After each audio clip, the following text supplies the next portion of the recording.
بنی اسرائیل جو ہم سے پہلے 2000 برس تک امت مسلمہ کے مقام پر فائز ہے،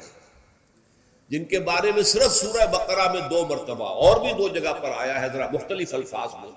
لیکن سورہ بقرہ میں تو ایگزیکٹلی انہی الفاظ میں آیا، یا بنی اسرائیل اذکروا نعمتی التی انعمت علیکم وانی فضلتکم علی العالمین، اے بنی اسرائیل ذرا میرے انعامات و احسانات و اکرام کو جو میں نے تمہارا کیا یاد کرو، میں نے تمہیں تمام جہان والوں پر فضیلت دی۔ جس قوم کا یہ حال ہو، جس امت کے بارے میں قرآن یہ کہہ رہا ہے، یہ کوئی تورات کی آیت نہیں ہے، یہ کوئی تالمود کا جملہ نہیں ہے، قرآن چھٹے رکوع کی پہلی آیت بھی یہی ہے، اور ایگزیکٹلی یہی آیت جو ہے 15ویں رکوع کی پہلی ہے سورہ بقرہ۔ لیکن یہ کہ ایک بات نوٹ کر لیجئے، یہ اس سے پہلے کبھی میں نے نہیں کہی ہے، آج کہہ رہا ہوں۔ اصل میں حضرت موسیٰ علیہ السلام کا جو مشن تھا، اس میں جہاں دعوت توحید اور اللہ کے دین کی دعوت کا عنصر شامل تھا، یقیناً اس کے بغیر تو کوئی رسول ہو ہی نہیں سکتا، لیکن اس کے اندر ایک بہت نمایاں پہلو ایک قومی جذبہ تھا، ایک قوم کو ظلم سے نجات دلانا۔ بنی اسرائیل ایک قوم تھے، حضرت یعقوب علیہ السلام کے 12 بیٹوں سے 12 قبیلے، اور کچھ عرصہ مصر میں وہ بڑے شان کے ساتھ رہے، ٹھاٹ کے ساتھ رہے،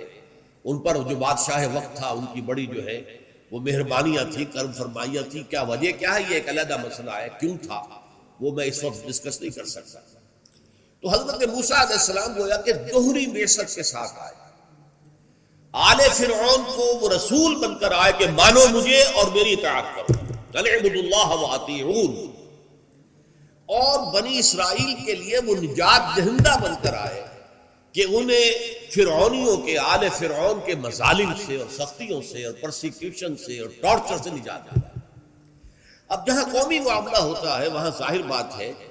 کہ ذاتی تربیت، اخلاقی تربیت کا اتنا موقع نہیں ہوتا، وہ تو قوم کو بچانا ہے، قوم میں اچھے بھی ہیں، برے بھی ہیں، نیک بھی ہیں، بد بھی ہیں، شریر بھی ہیں، شریر بھی ہیں۔ اس اعتبار سے حضرت موسیٰ علیہ السلام کی جو قوم تھی، اگرچہ اللہ تعالیٰ نے 9 معجزات دکھائے آل فرعون کو، اور پھر ایک معجزے کے ذریعے سے ہی اس قوم کو نجات دی، لیکن یہ قوم تھی، اس قوم میں ایسے بھی تھے جو حضرت موسیٰ پر واقعی صدق کے دل سے ایمان رکھتے تھے، جیسے یوشع ابن نون، یوشوا جس کو کہتے ہیں بائبل میں، کالب ابن یفنہ،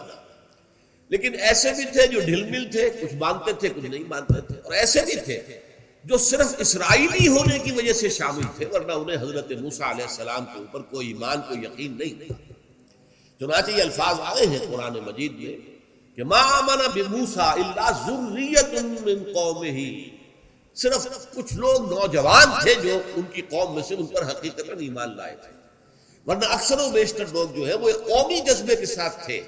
کہ ہمیں ایک قوم سے جو ظالم قوم ہے نجات دلانے کے لیے یہ آیا، تو ہم بھی ساتھ تھے۔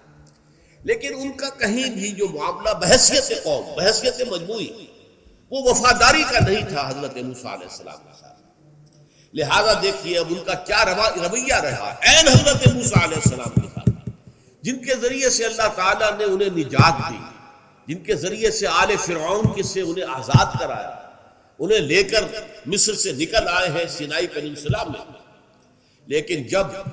وہ دین کا وہ تقاضا آیا کہ اب جان ہتھیلی پر رکھ کر نکلو میدان میں، قتال کرو، اب جنگ کرو،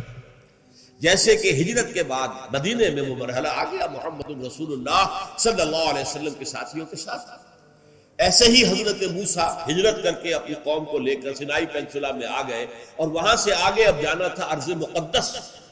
وہی جو حضرت ابراہیم علیہ السلام کا مسکن تھا، حضرت اسحاق کا مسکن تھا، انبیاء کرام کا مسکن تھا، لہذا جس کو ارض مقدس کہا گیا ہے۔ آج جو آپ کو معلوم ہے دنیا کے اندر جو عالمی ٹکراؤ ہونے والا ہے وہ اسی ارض مقدس کے لیے ہونے والا ہے۔ یہودی چاہتے ہیں کہ اس پورے ارض مقدس پر ان کا غلبہ ہو، عیسائی چاہتے ہیں کہ ان کا غلبہ ہو، اور مسلمان جو کہ یوں سمجھیے 1400 برس سے اس ارض مقدس کے اوپر ان کا قبضہ ہے، ان کی حکومت ہے، ان کا تسلط ہے، اب ان کو جو ہے گویا کہ مجبور کیا جا رہا ہے کہ اس سے دستبردار ہو جائے۔ یہ جو ایک تصادم آنے والا ہے بہت عظیم تصادم کی شکل اختیار کرنے والا ہے، میرا اس وقت یہ موضوع نہیں ہے۔ تو اس وقت جو کچھ میں کہنا چاہ رہا ہوں کہ جب وہ مرحلہ آیا بنی اسرائیل کے تاریخ میں کہ اب جان ہتھیلی پر رکھو، میدان جنگ میں آؤ، تو کوڑا جواب دے دیا، فَاذْهَبْ أَنْتَ وَرَبُّكَ فَقَاتِلَا إِنَّا هَاهُنَا قَاعِدُونَ، جاؤ موسیٰ تم اور تمہارا رب جاؤ اور جنگ کرو، ہم تو یہیں بیٹھے۔ اے موسیٰ تم کہہ رہے ہو کہ فلسطین میں داخل ہو جائیں، وہاں تو بڑی طاقتور قوم ہو، فیہا قوم جبارون، ہم ان سے مقابلے کی سکت نہیں رکھتے، تم جاؤ اپنی لاٹھی لے جاؤ۔ لٹھیا یہ جو ہے اس نے بڑے بڑے مار کے سر کیے ہیں، اس لٹھیا نے، اس عصا نے سمندر پھاڑ دیا اس نے، اور چٹان میں سے 12 چشمے نکال دیے اس نے، تو اس کو لے جاؤ اس کو اپنے ساتھ اور جا کر جنگ کرو اور نکال دو ان کو وہاں سے، جب وہ وہاں سے نکل جائیں گے تو ہم داخل ہوں۔ اس پر جو حضرت موسیٰ علیہ السلام پر یہ سورہ مائدہ کے اندر بیان ہوئی ہے پوری تفصیل، جو رنج اور غم کا جو حملہ ہوا ہے اس کا اندازہ اس سے کیجئے کہ جس قوم سے اتنی محبت تھی کہ ایک قبطی اور ایک اسرائیلی کا جھگڑا ہو رہا تھا اور حضرت موسیٰ علیہ السلام نے اس قبطی کے ایک مکہ رسید کیا اور اس کی جان نکال دی، اتنی محبت اس قوم کے ساتھ، اور پوری زندگی کھپا دی اور فرعون کے ساتھ مسلسل کشاکش اور مسلسل جو ہے مقابلہ رہا، اور اس کے بعد وہاں سے لے کر نکلے ہیں، لیکن اسی قوم کے بارے میں پھر جو ہے ایک طرح کی بیزاری تاری ہوئی، وہی بیزاری مقت کا لفظ جو میں نے پچھلی مرتبہ واضح کیا تھا، کبورا مقتا عند اللہ، ایک غصہ ہوتا ہے، غصے سے آگے جا کر بیزاری ہو جاتی ہے۔ ایک غصے میں تو آدمی جو ہے کسی کے اوپر جو ہے غصہ اتارتا ہے، بات کرتا ہے، برا بھلا کہتا ہے، بیزاری میں اس کو دیکھنا بھی نہیں چاہتا، اس سے کلام بھی نہیں کرنا چاہتا۔ وہ بیزاری حضرت موسیٰ پر طاری ہوئی، چنانچہ انہوں نے اللہ تعالیٰ سے دعا کی، پروردگار میری یہ قوم جو ہے انکار کر رہی ہے جہاد اور قتال سے، فَافْرُقْ بَيْنَنَا وَبَيْنَ الْقَوْمِ الْفَاسِقِينَ، تو اب ہمارے اور ان فاسق لوگوں کے مابین ہمارے کون ہیں؟ ایک حضرت موسیٰ، ایک حضرت ہارون،